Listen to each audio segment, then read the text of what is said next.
So Darwin's theory of natural selection, which is a type of evolution, the word says it all. It's when you are naturally selected by a condition or your environment, means a population has specific organisms that are selected based on some kind of environmental condition. So before we can understand this process, it's important to know that all members of a population,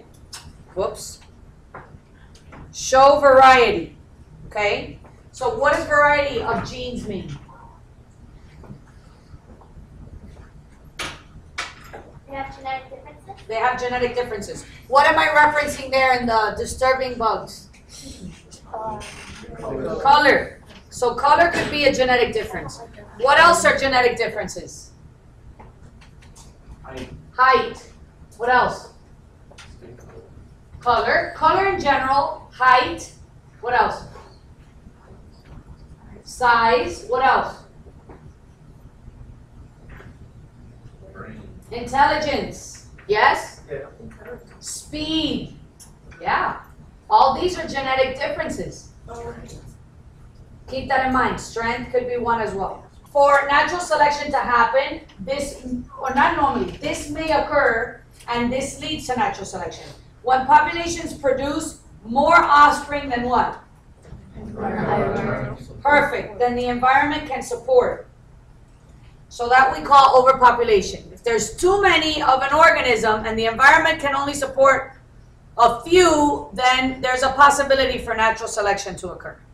Steps of natural selection don't necessarily happen in this particular order. These are all scenarios that lead to a specific species being naturally selected.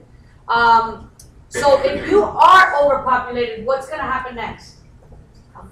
Competition or that. And if we're evolving, we're thinking of the positive end. So you're going to compete for resources because you're going to struggle to survive. That's natural instinct. And now the individual within the population with what evolves? Who can answer that? With the most variation that adaptations survival. You're right there. With what? Genetic variation.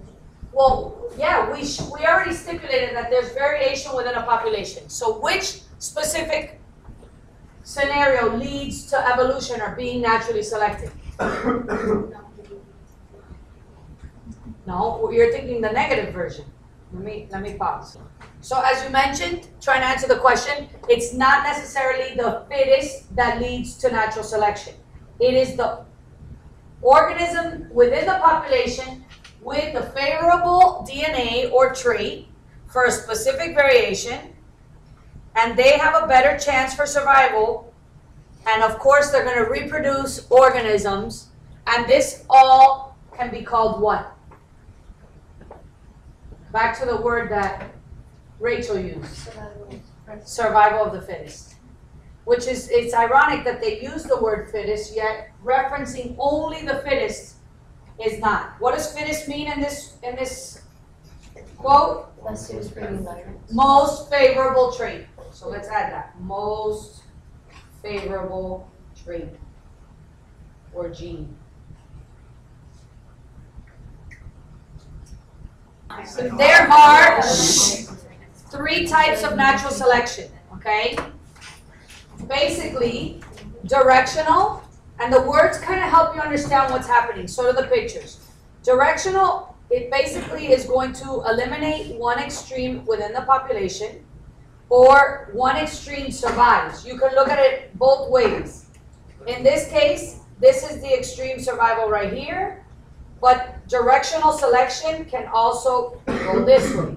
And I'm going to explain the graph in a minute. Your notes are different. We have like different books. So if you look at this graph or this picture right here, you see an average number of butterflies in the light color, 4 to be exact, 4 in the medium color, and 4 in the dark color. So they give you like a perfect bell-shaped curve or a perfect environment of variety.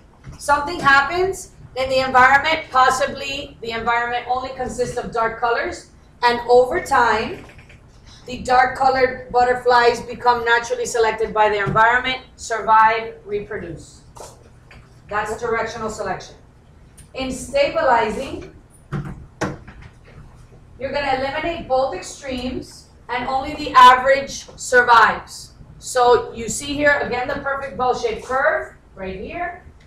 Over time, only the middle or the average of the variety within the organism population survives and reproduces. So what do you think the environmental condition is here? What type of natural selection is disruptive?